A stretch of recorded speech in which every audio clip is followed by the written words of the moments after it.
Bonjour à tous, bienvenue dans ce nouveau Popcorn qui ressuscite un petit peu la chaîne. Et aujourd'hui j'ai envie de parler d'une nouvelle série. C'est une nouvelle série de Netflix, Seul dans l'espace. Non, rien à voir, en fait je crois que je me suis trompé, c'est pas Seul dans l'espace, c'est Perdu dans l'espace. Et que dire sur cette série? Bon, déjà, la première affiche, ce que tu vois, c'est que c'est un gamin. Allez, là, l'affiche, elle ressemble à peu près à ça. On voit que dalle. Donc, l'affiche, elle ressemble à ça. Et avec le sous-titre, un conseil pour survivre, garder les pieds sur terre. Et c'est là où j'aurais dû me dire qu'on se fait niquer. Oui.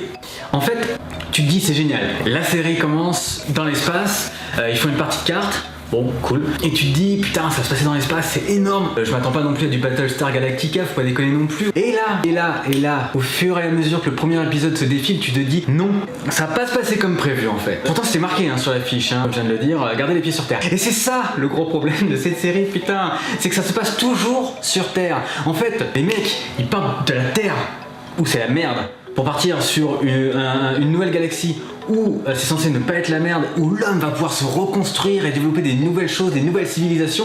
Et il y a un détail qu'ils ont oublié, c'est que c'est pas le fait qu'il y a un nouveau monde qui va tout changer. Non, pourquoi? Parce que, et ils le disent en plus dans la série, ils le disent. C'est-à-dire qu'ils disent que l'homme, où qu'il aille, emmène ses problèmes d'homme. Quand je dis homme, c'est avec un grand H. Une chose est sûre, c'est qu'on se fait bien chier en fait. On se fait mais vraiment beaucoup chier. Et donc, qu'est-ce qui arrive? Alors c'est une famille, t'as le père, la mère, il y a 3 enfants. Il y a 2 enfants qui sont blancs, une autre qui est noire. Et tu te dis, ou peut-être que tu te dis pas parce que t'as déjà peut-être arrêté de regarder la série et que ça te fait déjà chier. Elle est adoptée. Peut-être, je sais pas. Peut-être que c'est le facteur qui est venu. Du coup, la mère qui se faisait chier parce que son mari était parti à la guerre à perpète, là, faire je sais pas trop quoi, faire la guerre quoi. Ils ont un pépin, ils s'écrasent sur la planète et de par hasard, ils tombent sur la planète qui est exactement identique à 2-3 choses près à la Terre. C'est pratique. Ah oui, autre chose encore, la méchante. La méchante. C'est une connasse en fait, c'est une connasse sur toute la ligne. Elle fait semblant d'être gentille et en fait c'est une méchante. Et puis voilà, et là, il rencontre le nouveau robot qui va faire toute la série. On se rend compte que le robot, c'est pas quand même forcément quelqu'un de super sympa parce qu'au départ, il essaie de buter le gamin.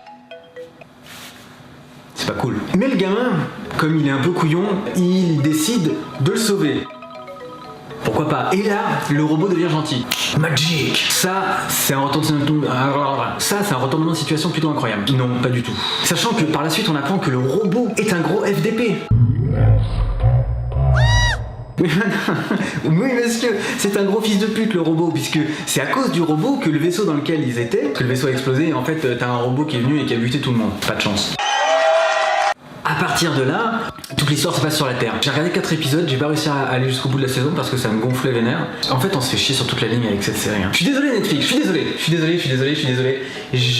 Mais je me suis fait chier en regardant cette série. T'as un peu l'impression d'avoir pris tout plein de trucs de concepts à droite à gauche de science-fiction, tu les as foutus dans une série, et puis voilà quoi. Ouais, c'est un peu brut comme fin, mais j'ai pas tellement d'autres choses à dire en fait. Bon allez, à bientôt. Ciao.